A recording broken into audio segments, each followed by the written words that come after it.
All right, we're here today in Ocean Marina in Pattaya, and we're having a look at QUICKSILVER, which is a Sunseeker Manhattan 53.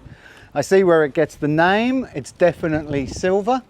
I see a few different shades of silver on this boat, so obviously a very custom paint job that was done originally. Surprisingly, metallic paints don't really do that well in the tropics, but this one actually is holding up very well. So there's a few little scuffs on it, but not too much. As we come to the back of the boat, we see this large hydraulic swim platform. There's a Williams jet tender of some description underneath there. The platform itself looks square and flush and pretty good. The teak is good on the platform. So generally speaking, not bad at all. As we step up to the cockpit, which can be done port and starboard side, first I'm going to show you there is a crew cabin in here. Just hang on there because it's a bit narrow. That's the entrance to the crew cabin. It's got a single bunk and a separate head and shower. Right now it's full of storage gear, so I'm not going to empty all that out. There is air conditioning into that cabin, so if you have a crew member, he's well catered for there. This, I think, is just going to be some small storage gear. Yep, outboard engine in there. And then we step up to the cockpit. Probably the worst thing I've seen on the boat. The teak is gone here at the entrance. This is clearly the starboard side of the boat where they're generally boarding the boat. The rest of the boat's not too bad, but this area is clearly worn down. So we step up into the cockpit and we come forward. First we see these gates, safety gates on either side. There's probably a trick to unlock those. There is a shower, cockpit shower aft. I see cockpit lights and control for the platform and control for underwater lights. The fare leads for the lines are here with good mooring bits and little bins to keep your spare line. Also very nice. As we come into the cockpit, decent overhang. Nice. Here there's a good area of teak, and this is fully draining teak next to the door to the salon, which is quite a large area. Control for the Kohler generator, and we've got cockpit light controls here to port. Engine access hatch, haven't been in there yet. Can have a little look. So that's our engine access hatch. You can poke your head down there a little bit, Mason. So a decent enough ladder, looks like good headroom, and MAN engines. Straight shaft with the Kohler genset. Looking at that, I'd say that has been replaced at some point, just the way it's positioned, but also reasonable access. Okay, so cockpit seating, small U-shaped seating with this rather dinky sun pad on the back. So sun pad for one. It looks like this is a high-low table, so that'll go down to the level of the sofa, open up and have an infill cushion, which will make this more of a rear sun pad. So that's the cockpit, pretty nice really. As we walk forward up the starboard deck, handrails both sides, sort of slopes up and follows the line of the hull as you come up. It's reasonably narrow but not too much, and we have the lifelines and rails here. This is where I'd expect to see real sort of UV damage on the paintwork, but like I say, it's really not bad at all. It's good. So the crew's obviously done a reasonable job of keeping that covered. As we come forward, we've got white non-skid on the foredeck. That's probably just to keep the heat off, and a sun pad which is recessed down with grab rails on both sides and a couple of drink holders. Forward to the Lumar anchor windlass and the anchor on the front. Don't know how much chain is on this, we'll have to check in the specs, but we'll have lockers on either side. So it looks like the chain is marked, which is good. And a little bit more storage to port probably. Ouch, it's hot. Okay, so that's just the winch handle I can see there. And yeah, if we look back to the boat, look back that way, so we can see the Flybridge and we can see the bimini on top with the spotlight and the sound horns. We'll walk down the port side of the boat. I do see quite a few little courtesy lights dotted around. Could be quite nice at night. As we come back, navigation lights on the side. Windows look okay, glass looks pretty good. 2 small steps and we're back down into this cockpit and enjoying the shade on quite a hot day. What we can do now is have a look on the Flybridge. So we'll walk up to the Flybridge. 1, 2, 3, 4, 5, 6, 7 and a bit steps, and we're up on the Flybridge. If we start forward, you can hear a little alarm going off somewhere. So we've got these flip down bolster seats. Yeah, nice position, again quite high. All the controls to hand.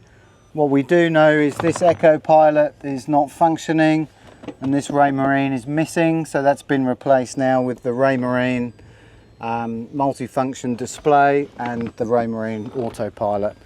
There is some sun damage on some of the buttons up here. The gauges look okay. Generally speaking, it's good. You're always going to see a little bit more wear on the Flybridge. So just port forward of the helm is this sun pad. I don't think there's any storage underneath there because that's the head height probably for the salon dining area. But little sun pad forward. We have a sink and a cool box to port with a decent lid. As we come back, this I think is a little bit custom, but there's a electric Kenyan grill in the middle of the table there, so you can grill and serve directly onto the table. And yep, I mean perfectly, lots of seating pretty much all the way around. The teak on the Flybridge is pretty okay. Some storage underneath these 2 aft seats, and you really do make, you know, the full use of the full length of the Flybridge. So you're sitting right at the back, which is quite nice. Small scan strut for the Raymarine Quantum 2 radar, VHF aerials and nav lights. That's an old TV aerial. This is just a strip light that I think the owner's been using for a bit of entertainment. Bimini looks okay. Possibly could be strengthened a little bit, but the canvas and the zips look okay. So that's the Flybridge of the Sunseeker 53. All right, let's step aboard and inside the salon of the Sunseeker 53. So straight away we're into this aft end of the saloon. We have a nice square styled sofa, leather sofa, quite comfortable, high backs, nice. The big sliding door at the back opens halfway for the whole thing, so that gives a good connection between us and the cockpit. I'm sitting opposite this entertainment center, so there's a large TV, smart TV that'll pop up here with a very good sound system. Looks like a Bose sound system, so clearly the owner enjoys his entertainment on board. As we walk further up, we have 2 small steps, not too much, onto this raised dinette area. So a very good size eating position with a good solid table, nice view out everywhere. So feels good inside the boat. Opposite to me I can see a wine cooler that takes a dozen bottles of your favourite tipple. So that's over there underneath the Sunseeker lamp that we see around the boat. And then across to the helm position. So 2 driver seats and looks like a drop down window here on the helm as well. It's a very raked windscreen, but surprisingly, you know, you're sitting up quite high, so I think visibility is not too bad. It's a nice helm. We've got a bow thruster control. These are the MAN engine controls, trim tabs analog gauges including fuel tank and a rudder indicator, which is always nice. New Raymarine chart plotter, so there's a new one here and a new one upstairs that we'll see in a moment on the Flybridge. These are ST60 plus speed and depth from Raymarine. A Dragonfly 7 forward looking sounder, I think that is. That's not something that's commonly found on many boats, so I'm going to look that one up as well, but I think it's a forward looking colour sounder.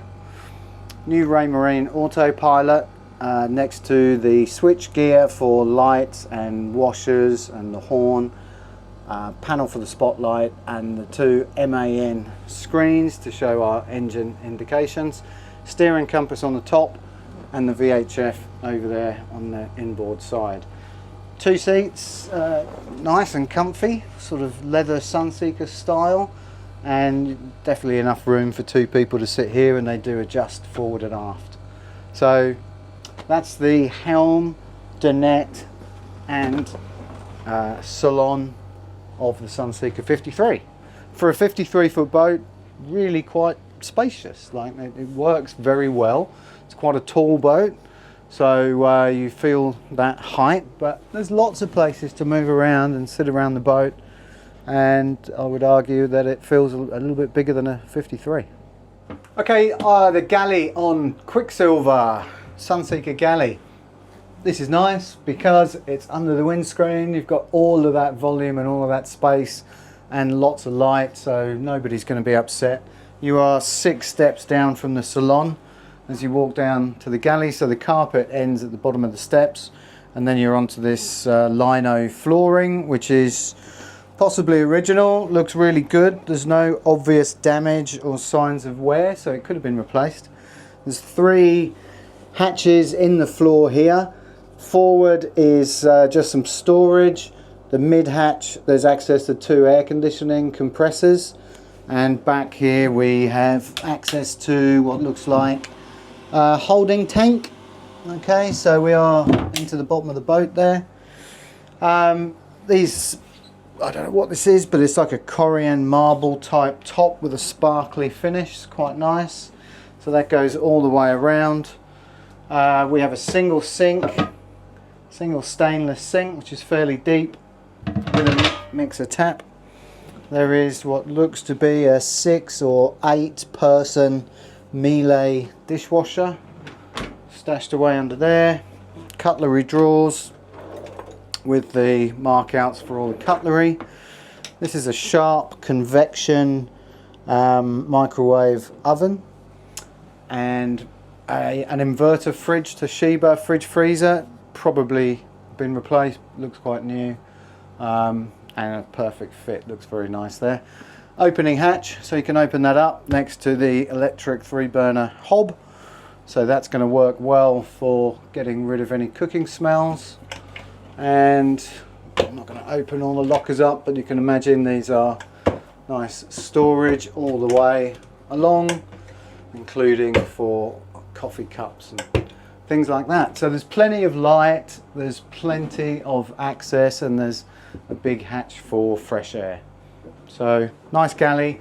So we have forward VIP, the day head, the twin cabin, and then 3 steps down to the full beam master. Okay, so now we walk into the master cabin of the Sunseeker 53, and it's a very nice cabin. It's a full beam cabin. We've got a nice low slung double bed in the middle of the cabin. Head height to port and starboard side of the bed is very good.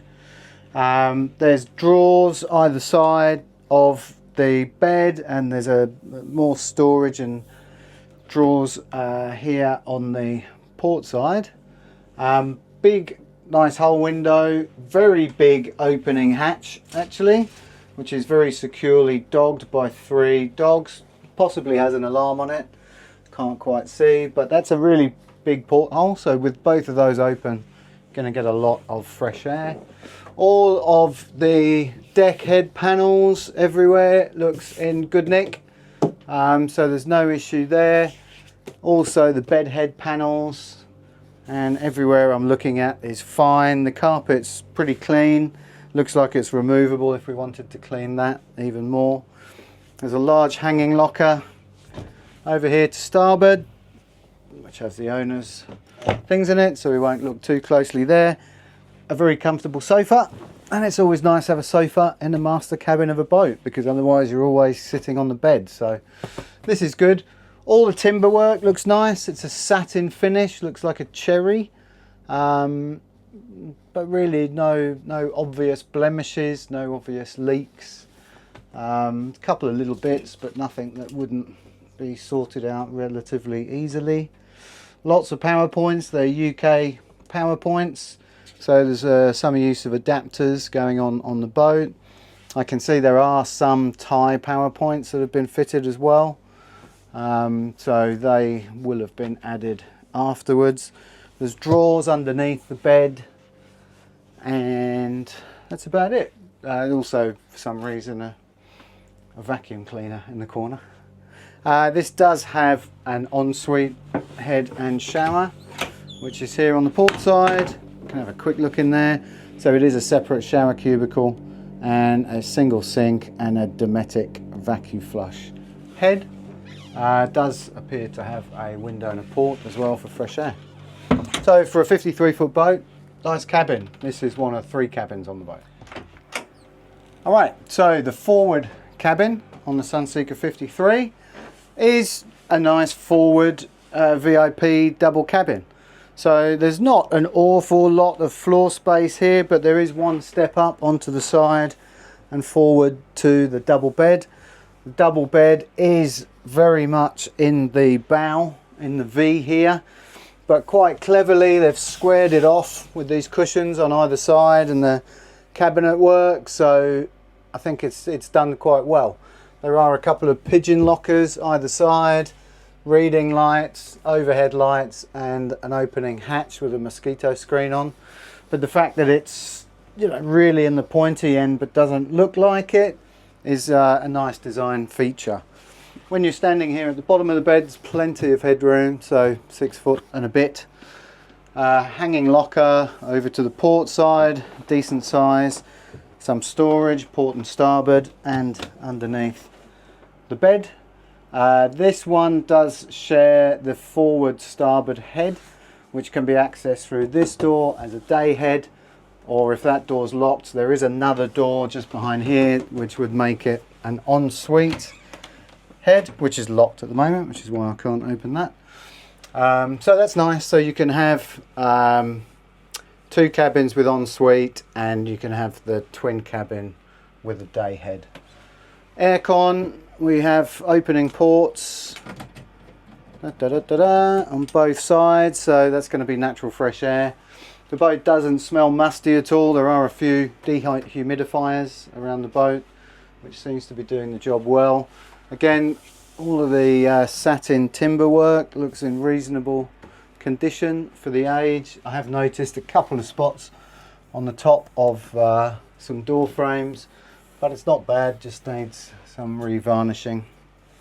So that's the forward VIP. Alright, starboard twin cabin of the Sunseeker. This is nice, actually quite a lot of space in this cabin. Obviously it is the smallest cabin. There's one step down as we walk in, another one step down to the flat floor, and then you've got these 2 single bunks, which are, yeah, nice size, fairly well spaced, with some reading lights, an aircon outlet on the inboard side, and small lockers and another hanging locker. This one does have an opening port, so we can get some fresh air in. This one obviously doesn't have the access to the head, so you would be coming out of this cabin and walking round into the head and shower, which is fine. So there, 3 cabins on the Sunseeker, 3 cabin, 2 head.